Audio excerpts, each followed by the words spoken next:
Okay, so next up, we're gonna work on this awesome block, and we're gonna be working on quilting this. I'm gonna go ahead and take out my basting stitches that I came and put in so that I could easily load and unload this quilt and just work on whatever blocks I wanted to at a time and then come back to it later. So I'm gonna go ahead and remove the basting stitches and then we'll get started quilting this. Okay, so I've got my basting stitches removed and I'm ready to start the quilting on this block. I've got a couple of marking tools that I like to use. One is a sew line chalk pencil. I'm not going to be using that on this block, but I am going to be using this sew line water erasing marking pen. And so these marks are going to stay until I spritz them with a little bit of water or take a little sponge with a little bit of water and dab it away. So the first thing that I'm going to do is I'm going to mark the center of my block, okay? And so I'm using a long arm quilting ruler from Janome. It's called the straight edge ruler. You can use a regular ruler for your marking. It doesn't have to be a long arm quilting ruler. But I'm marking these ahead of time just so I know that I'm getting true straight diagonal lines, because it's very important to find the center of this block before we get started. Okay, so you can see that line showed up really nicely. This one I'm going to go over again because it's a little bit faint, which is okay for yourself if you're just quilting it, but for the purpose of video, I want to make sure that my lines are really strong and that they show up very clearly so you can see what I'm doing. The next thing that I'm going to do is I'm going to be quilting on top of these lines that I drew.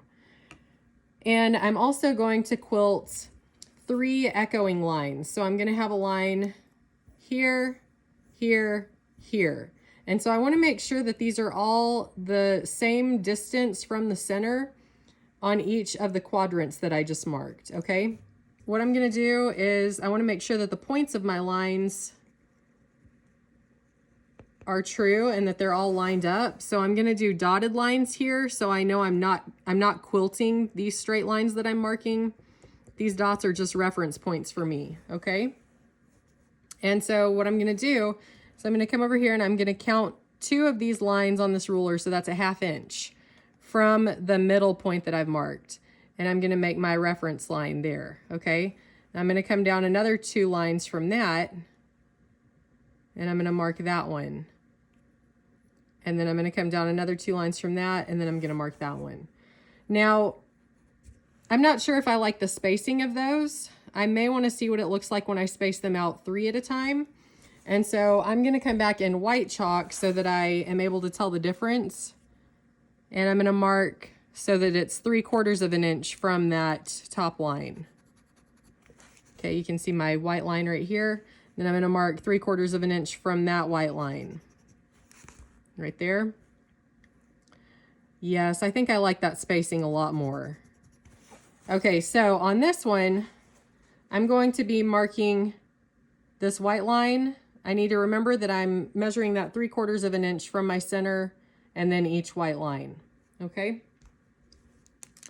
And so the next one, I'm going to go ahead and do that in blue, and I'm going to be measuring this way now. And I'm going to mark another 3/4 of an inch. You just want to make sure that your spacing, however you do your spacing, that your spacing is equal, because you want your lines to be spaced out the same way, okay? So I'm doing 3/4 of an inch here from the center. I'm measuring from the center point right here, the intersection. And then 3/4 of an inch there. Doing the same thing over here and here and here. And so I'm not going to draw these quilting lines in, but I am going to go ahead and draw them in here so I don't get confused, because I have multiple lines marked. And like I said, I'm using the white reference points instead of the blue on this one. So I'm going to go ahead and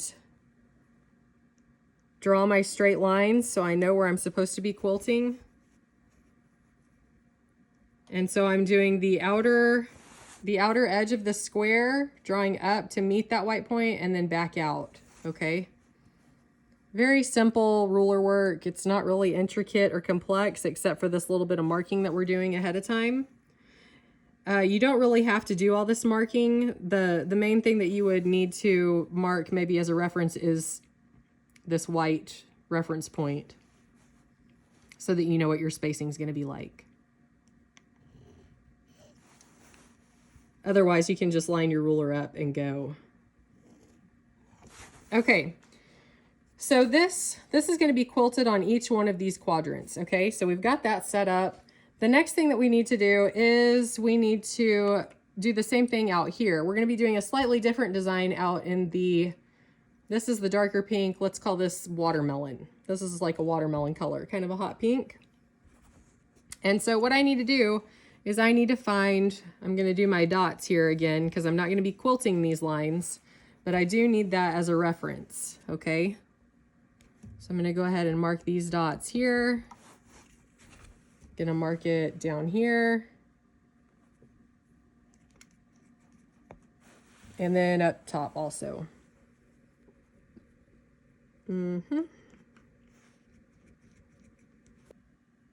Okay, so now we need to mark the bottom kind of hot pink color, watermelon color. And so what I'm gonna do here, I need to mark 4 reference points for lines. And so what I'm gonna do is I'm gonna measure 2.5 of these little lines, which is really works out to like 5/8 of an inch from this top point. So I'm going to measure 2.5 of these lines, or 5/8 of an inch if you're using a regular rotary cutting ruler. And I'm going to mark those little reference points, 2.5. I need one more. Okay, great. And so now what I'm going to do is I'm going to line up my ruler from the corner of this piece and intersect it here. And on this outer triangle, we're going to be doing something a little bit differently. We are going to quilt pebbles inside each alternating little boomerang shape that we're creating here. So it'll make it look really fancy, much better than just plain straight lines once we're done with it. It's a little more time consuming, but well worth the effort, I think.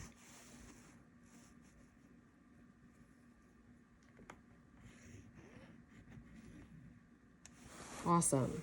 Okay, so we've got this marked, and just as a kind of a reminder for myself later, I'm going to draw in a few little pebbles here so that I remember which ones I'm doing.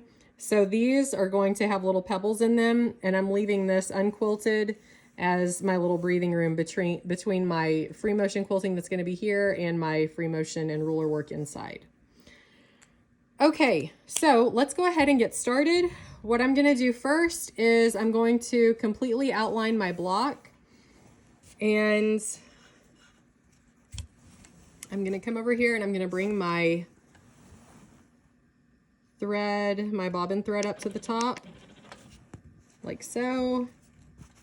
I'm going to do a couple stitches in place. I can come back and bury my threads later if I don't secure those threads with some other quilting.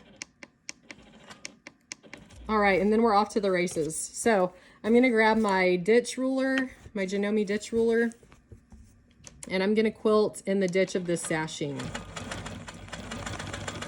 to the best of my ability. It may not be, you know, exactly perfect. All right.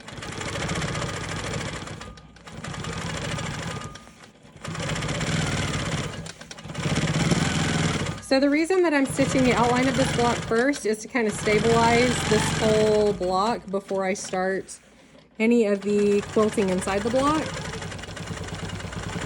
That way everything stays nice and square, and I don't have to worry about a lot of shifting if I'm doing dense quilting in some areas and looser quilting in others.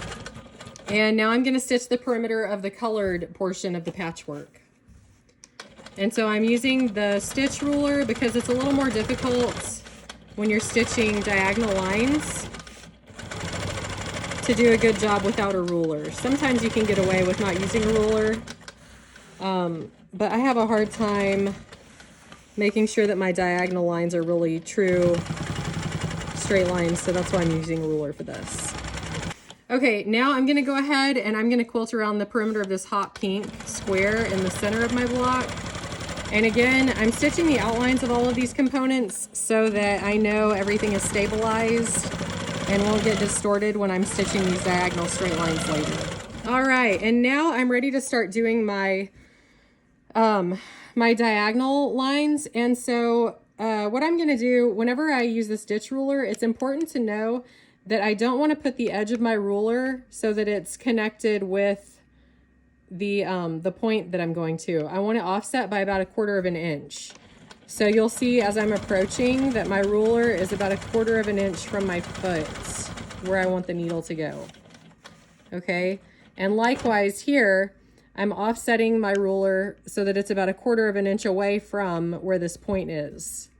Because if I put it right here, my quilting line is going to end up 1/4 inch above where my ruler is, because that's the distance from the needle to the foot.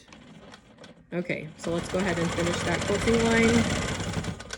Okay, I'm going to stop. I'm going to reposition my ruler, and I'm repositioning so that my ruler is about 1/4 of an inch away from this point, and I want my needle to stop right in this blue mark that I've made, right in the center of it. Perfect. Now I'm going to reposition my ruler, and some people don't stop quilting. They may just pause the machine to reposition. That's totally fine. For the sake of the video, I'm explaining more what I'm doing step by step. So I'm repositioning so my ruler's offset about 1/4 of an inch from that intersection of fabric. Okay, I'm stopping. I'm repositioning again.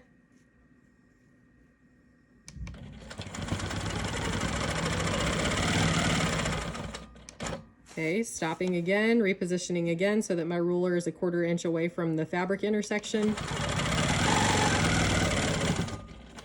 And okay, so now I've done all 3 of these lines.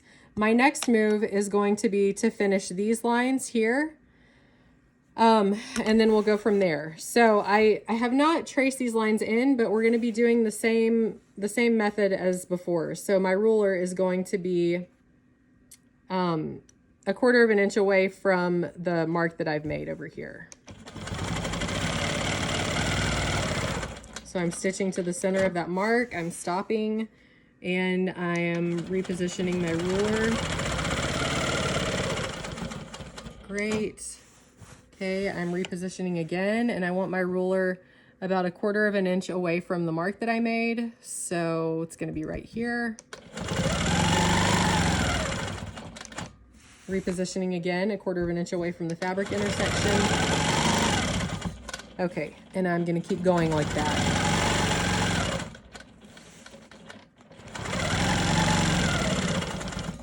Okay, same thing here. Okay, so I'm going to go ahead and quilt my diagonal lines here.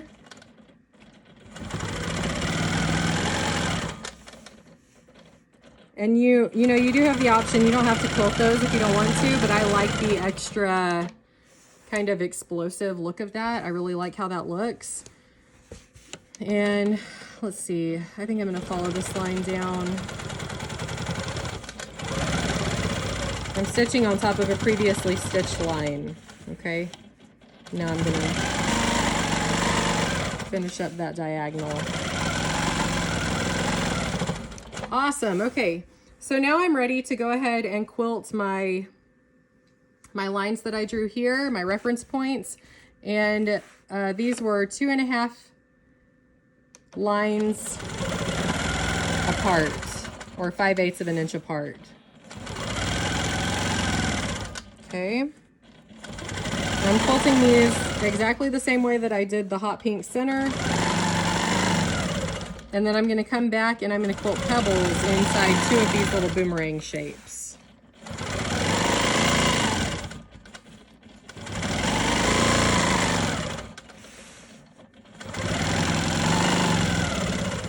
Awesome. Okay, so I'm going to come back in here and I'm going to quilt pebbles inside this one and this one so that they're alternating and not right next to each other. And then I'm going to repeat that for the other 2. All right, so here we go.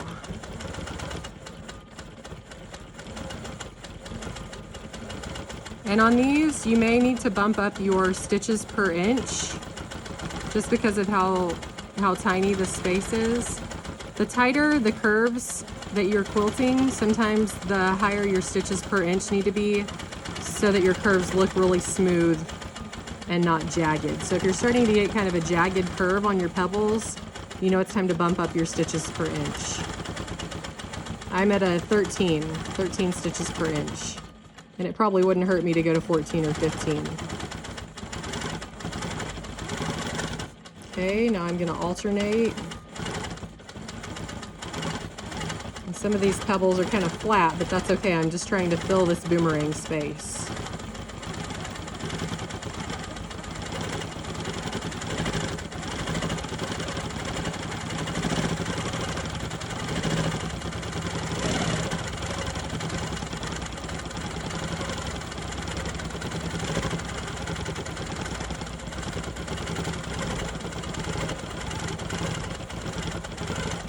All right, now we're going to continue with the other 3 sections in the exact same way that we did.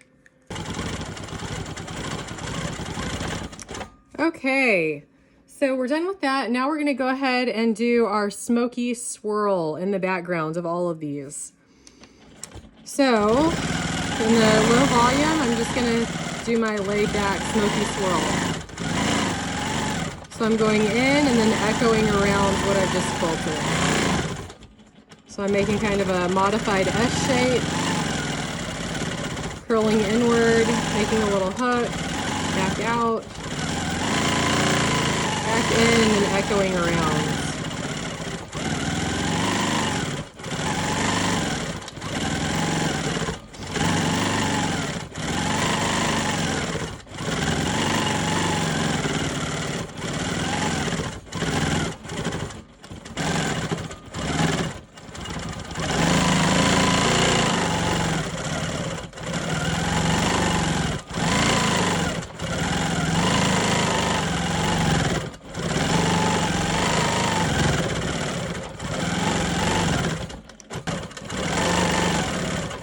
So I don't have a bunch of dead space in this area up here.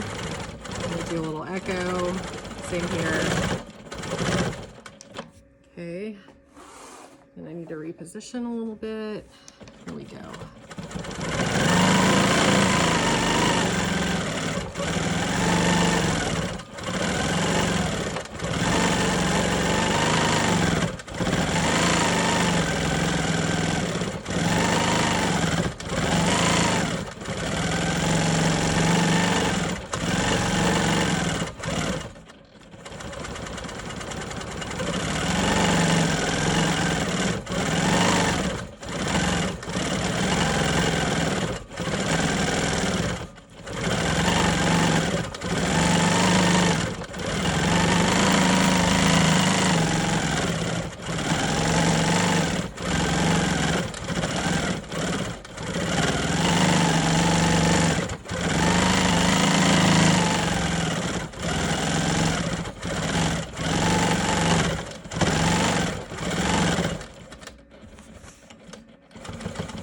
I'm gonna grab my ruler foot to help me out of that diagonal space.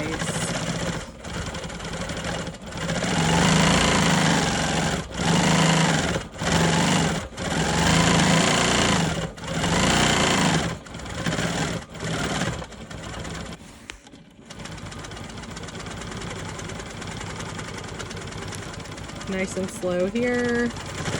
And then I'm just gonna echo the quilting on this corner. And that is it. We are done with this block. So I'm gonna stop and I'm going to trim my top and bobbin threads so that I have enough later on to come and tie those off if I want to and bury them later. All right, so now we've finished this quilt block.